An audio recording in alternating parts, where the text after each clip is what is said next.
পবিত্র ঈদের দিনে বিশেষ করে চারটি কাজ বর্জনীয়, আমরা সকলে খেয়াল রাখব।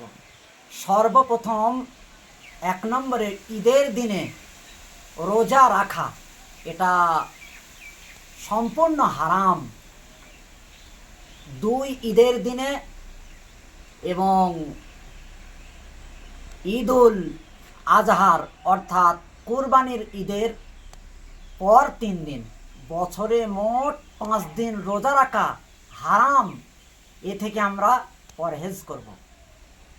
আর ২ নম্বর সবচেয়ে আরেকটা জিনিস, ঈদের নামাজের পূর্বে ঈদগায় বলুন, মসজিদে বলুন, বাড়িতে বলুন, সব জায়গায় কোনো নফল নামাজ পড়া মাকরুহ অর্থাৎ অপছন্দনীয়।